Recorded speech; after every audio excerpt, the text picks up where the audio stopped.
Have you ever forgotten your phone? When did you realize you'd forgotten it? I'm guessing you didn't just smack your forehead and exclaim, damn, apropos of nothing. The realization probably didn't dawn on you spontaneously. More likely, you reached for your phone, prying open your pocket or handbag, and were momentarily confused by it not being there. Then you did a mental restep of the morning's events. Shit. In my case, my phone's alarm woke me up as normal, but the battery was lower than I expected. It was a new phone, and it had this annoying habit of leaving applications running that drained its power overnight. So, I put it onto charge while I showered instead of into my bag like normal.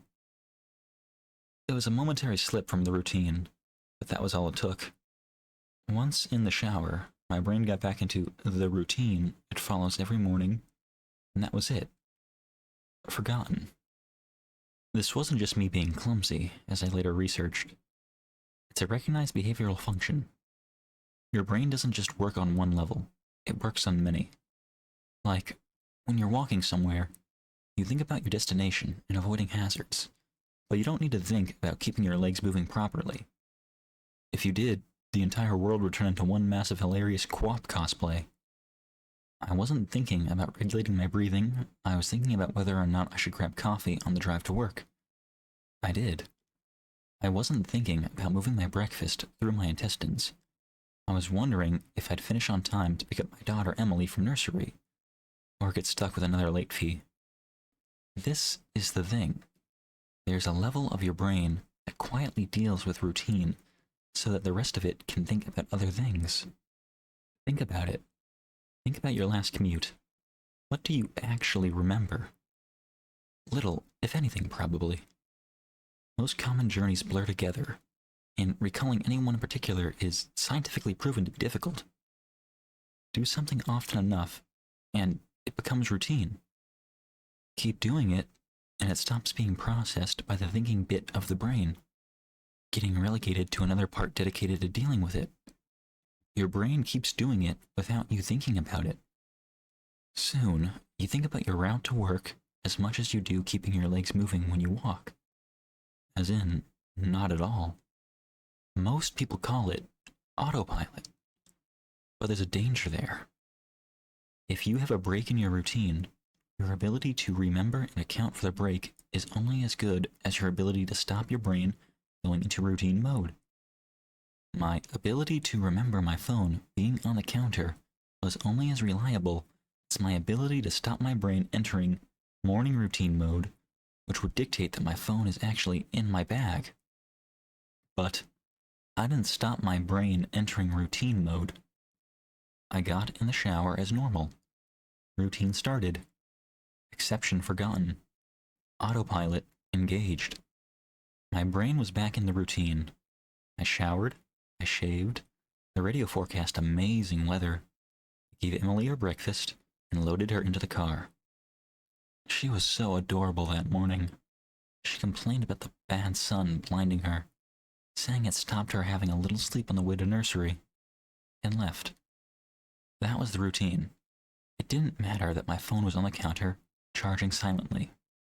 My brain was in routine, and in said routine, my phone was in my bag.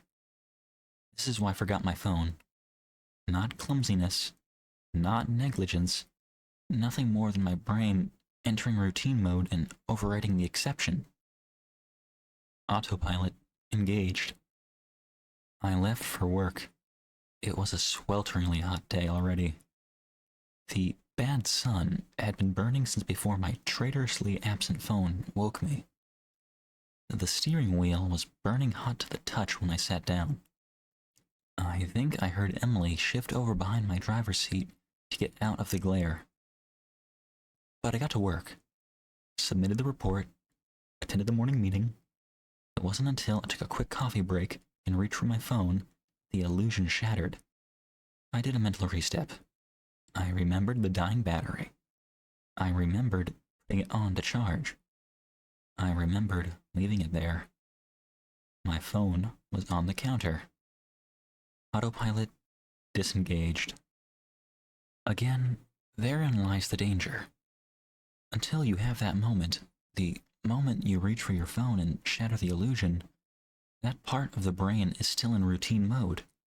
It has no reason to question the facts of the routine. That's why it's a routine. Attrition of repetition. It's not as if anyone could say, "Why didn't you remember your phone? Didn't it occur to you? How could you forget? You must be negligent." To do would miss the point. My brain was telling me the routine had been completed as normal, despite the fact that it hadn't. It wasn't that I forgot my phone. According to my brain, according to the routine, my phone was in my bag. Why would I think to question it? Why would I check? Why would I suddenly remember, out of nowhere, that my phone was on the counter? My brain was wired into the routine, and the routine was that my phone was in my bag. The day continued to bake. The morning haze gave way to the relentless fever heat of the afternoon. Tarmac bubbled. Direct beams of heat threatened to crack the pavement. People swapped coffees for iced smoothies. Jackets were discarded, sleeves rolled up, ties loosened, brows mopped. The park slowly filled with sunbathers and barbecues. Window frames threatened to warp. The thermometer continued to swell. Thank fuck the offices were air-conditioned. But, as ever, the furnace of the day gave way to a cooler evening. Another day, another dollar. Still cursing myself for getting my phone, drove home. The day's heat had baked the inside of the car, releasing a horrible smell from somewhere. When I arrived on the driveway, the stones crunching comfortingly under my tires, my wife greeted me at the door. "Where's Emily?" Oh, fuck. As if the phone wasn't bad enough, after everything, I'd left Emily at the fucking nursery. I immediately sped back to the building. I got to the door and started practicing my excuses, wondering vainly if I could charm my way out of a late fee. I saw a piece of paper stuck to it. "Due to vandalism overnight, please use side door. Today only." Overnight? What? The door was fine this morning. I froze. My knees shook. Vandals.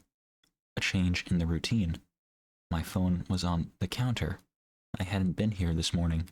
My phone was on the counter. I had driven past because I was drinking my coffee. I'd not dropped off Emily.